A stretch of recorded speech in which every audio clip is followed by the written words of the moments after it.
कहने आया हूं कि वॉलीबॉल इस क्षेत्र में एक से बढ़ के एक लोग कराते हैं, कोई किसी से कमजोर नहीं है। ये कोई अपने आप को नहीं कह सकता है कि मेरा हाथी बहुत सुंदर है, उससे भी बढ़कर सुंदर हो सकता है और लोग कराते हैं। और उसमें ऊर्जा भरने का काम हरिराम बिल्कुल तन मन धन से करते हैं। अभी हमारे रामचरण भाई परिका जी कह रहे थे, संचालक महोदय, ये हरिराम चेरो से जल्दी जल्दी मिल लीजिए, क्या कुछ कह रहे थे, ये बहुत कीमती नेता है, ये कह रहे थे। मैं आपको बता दूं रामचरण भाई, हमसे सस्ता कोई नेता नहीं है। जो जहां बुलाता है मैं यहाँ वहां उपस्थित रहता हूँ आपको मैं, लेकिन सही टाइम उसको लेना चाहिए। अगर बिना टाइम के कोई बुलाएगा कार्यक्रम रख के तो हम कहाँ आ पाएंगे। जब से मैं विधायक बना हूँ, विधायक में नहीं था, प्रधान था, प्रधान संघ के अध्यक्ष था, उस समय भी अपने क्षेत्र में मुझे नेता के रूप में लोग देखते थे। दुधी ब्लॉक में जो जहां बुलाता था उस समय में 500 रुपया इनाम जो है 1994 में दिया करता था, 500 उस जमाने में। और इनाम जब देते थे तो होड़ लगता था कि इनसे इनाम ज्यादा कोई नहीं दे पाएगा। तो आपके लोगों को मैं बता दूं रामचरण भाई, ये आप कभी बुला के देखिए, आधे रात में आपके यहाँ आऊंगा तब आप मुझे लगता है सस्ता नेता कहेंगे। आप बुला के देख लीजिए, जब भी बुलाएंगे आप। ये तो बहुत भीड़ है, 200-500 की भीड़ है। आप 5 आदमी मिलकर बुलाइएगा तो पर भी मैं आऊंगा। साथियों, जनप्रतिनिधि वही होता है जो अपने जनता के बीच में निरंतर बनी रहे, उनके दुख सुख में बना रहे। अभी हम आ रहे थे, रोड की हालात देख रहे हैं, बन रहा है लेकिन उस तरह से नहीं बन पा रहा है। जिस हिसाब से रोड बनना चाहिए तो लीप पोत रहे हैं, खाली लीप पोत, जैसे लीप किया जाता है फिर पड़ जाएगा, और वो भी पेवन भी अच्छे से नहीं लगा पा रहे हैं। जब राजेश जी के कार्यक्रम में आए थे युवा कल्याण संस्था में, मैं कहा था कि आप लोग इसकी लड़ाई लड़िए, आप लोग लड़ नहीं पा रहे हैं। बुद्धि के बीजपुर के युवाओं से हम कहेंगे, इतना बड़ा युवा कहाँ के है बुद्धि, अरे बीजपुर के ही तो लोग हैं। अपना मांग के लिए आदमी को लड़ना चाहिए, लड़ने से ही अधिकार मिलता है। कहावत सुने हैं कि बिना रोए माँ भी दूध नहीं पिलाती है, ये आप जानते हैं कि नहीं? अरे रोड के हालात इतना खराब है, इसमें कोई नेता बोलने वाला नहीं है, सरकार में कुछ करने वाला है। मैं तो आपसे कहा कि आप आंदोलन करिए गांधीवादी तरीके से, हरिराम चेरो पहले लाइन में खड़ा होगा, वहां कोई पुलिस प्रशासन, कोई अधिकारी कर्मचारी कुछ नहीं करेगा, शांतिपूर्ण तरीके से। लेकिन आप लोग नहीं कर पा रहे हैं। भाई हम जब आएंगे तो हमें पब्लिक चाहिए, हमको जनता चाहिए, नौजवान चाहिए, ऊर्जावान चाहिए। सरकार को बताना पड़ेगा कि हरिराम चेरो के साथ 2000 आदमी थे, रोड पे उतरे थे। अगर इसको मरम्मत नहीं कराएंगे, इस रोड को नहीं बनवाएंगे, अगले आने वाले समय में 5000 आदमी रोड पर उतरेंगे तो सरकार को, मैनेजमेंट को फजीहत होगी। ये बताना पड़ेगा कि नहीं? विंडमगंज में रेल नहीं रुक रहा था, कौन सा रेल थे नक्शा, षड्यंत्री साहब, वहां के लोगों ने कई बार लिखा पढ़ी किया। अभी 1.5 साल पहले कोई सुनाई नहीं हुआ। हमारे यहाँ आए, कहे कि वहाँ के पत्रकार तमाम लोग विकास साख वगैरह हैं, बड़े पत्रकार हैं। हमने कहा लिखा पढ़ी करिए, भारत सरकार को धन्यवाद तक करिए, अधिकारियों को, और लिखा पढ़ी करके अगर नहीं सुनते हैं तो आप गांधीवादी तरीके से आप जो है धरना का ऐलान करिए, हरिराम चेरो में आएंगे। और नहीं सुने, अंत में धरना का ऐलान हुआ। और जब मैं घर से जिस दिन चला तो मेरे यहाँ इंस्पेक्टर का फोन आया, सीओ का। सीओ बोले कि विधायक जी आप वहां पे मत जाइए, आपके जाने से मामला खराब हो सकता है, अगर आप नहीं जाएंगे तो भीड़ को हम लोग इधर उधर कर सकते हैं। हमने कहा कि आप चाहे मुझे जो भी कुछ कर लो, मुझे जेल में डाल दो, मुझे खरीदने की कोशिश करोगे, लेकिन मैं वहां बिना जाए नहीं रुकूंगा। मैंने फोन किया कि मैं आ रहा हूं बिंडमगंज में, और यहाँ नौजवानों उस क्षेत्र के जनप्रतिनिधियों तैयार रहना। डर के मारे वहां इतना पुलिस चली गई, कम से कम 200 फोर्स गई। पुलिस वहां अरे जनता नहीं जा रही थी, इधर उधर घूम रहे थे रेलवे स्टेशन के सामने। जैसे ही मैं उतरा, तड़ जाने लगा जो है रेलवे स्टेशन के अंदर, तमाम लोग वहां के जनप्रतिनिधि, प्रधान से लेके समाज सेवी संगठन से लेके पत्रकार बंधु गए, और रेलवे स्टेशन के अंदर बैठ के हम लोगों ने मीटिंग किया और धरना दिया।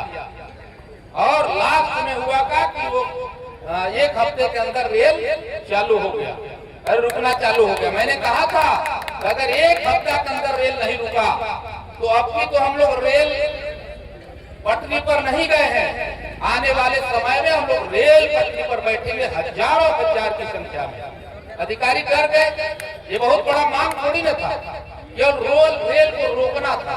रोकने में 2 मिनट समय चाहिए, कहीं से आप काट के कर दो जो है। तो साथियों, कहीं न कहीं अपने हक के लिए लड़ना पड़ता है। रोड के लिए अब समय नहीं है, अगर आप लोग नहीं कर पाएंगे 1-2 महीने के अंदर, अभी आपका चुनाव आचार संहिता लग जाएगा, आपको कोई नेता नहीं दिखाई देगा, मैं बता दे रहा हूँ। न आप कहीं रोड पर कर पाएंगे, बाबा जी का सरकार। अभी आपको लिखा पढ़ी करने में समय लगेगा, और इसको आप लोग राजेश जी, संतोष जी,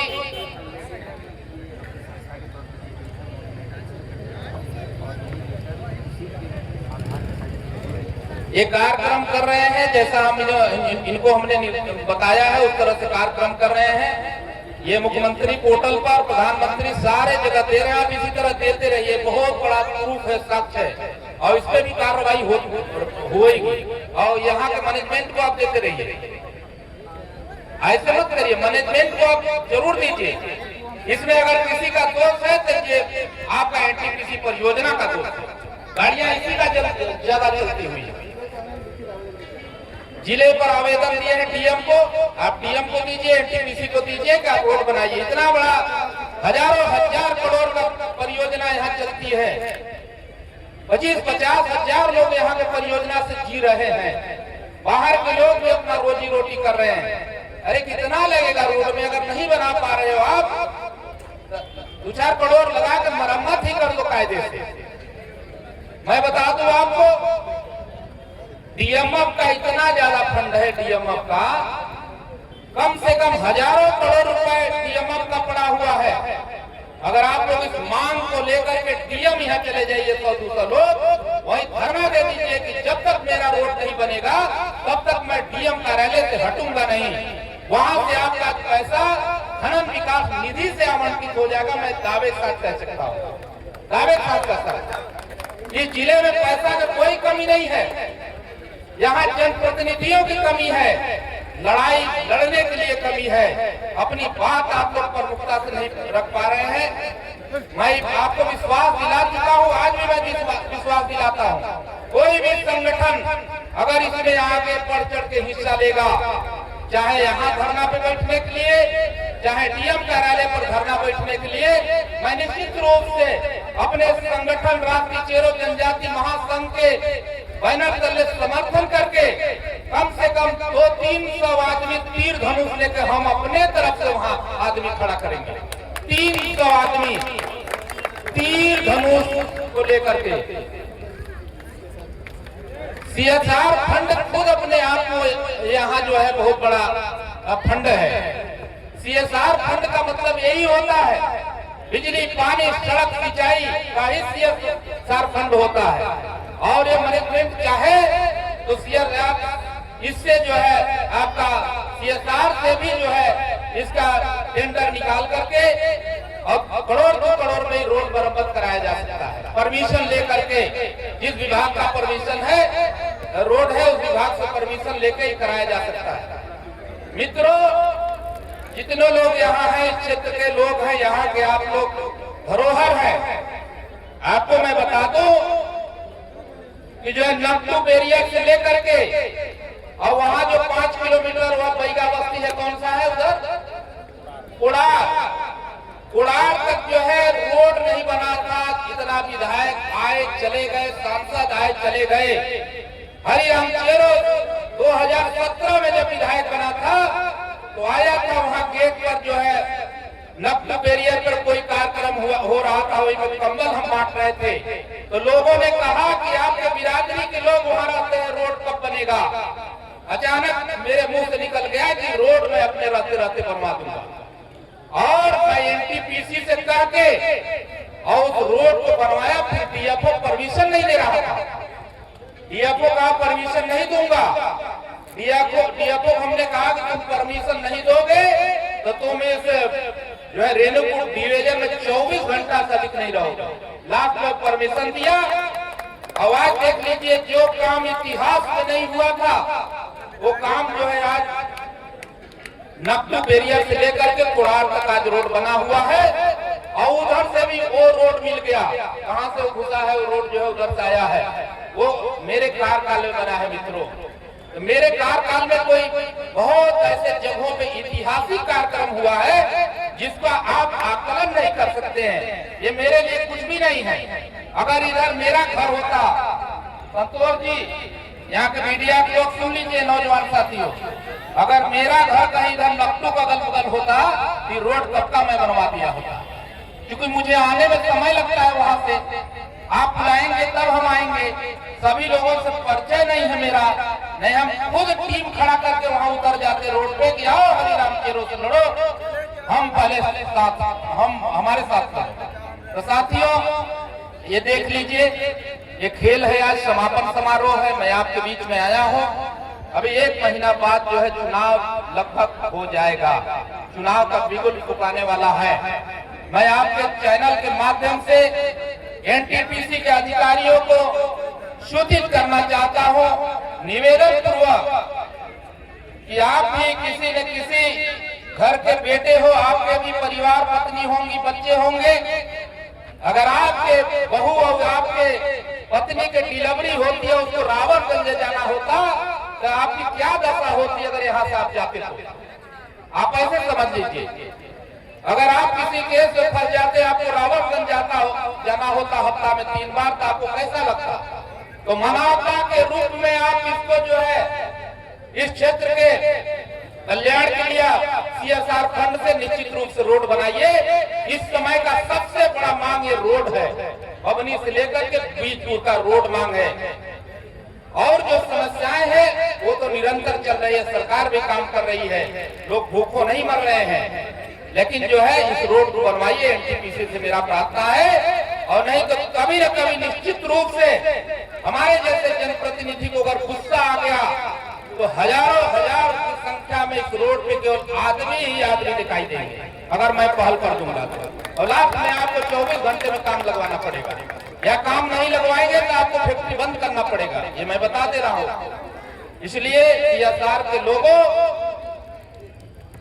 ये जो है प्रबंधन के लोगों, एनटीपीसी के हमारे जो है एमडी साहब, आपसे मेरा गुजारिश है कि रोड को बनवाइए, क्योंकि आपकी नैतिक जिम्मेदारी है बनवाना। भारत सरकार का इतना बड़ा उपक्रम आप यहाँ चला रहे हैं, इसलिए आपसे मेरा विनती है। साथियों, मैं बोलूंगा तो लंबा होगा।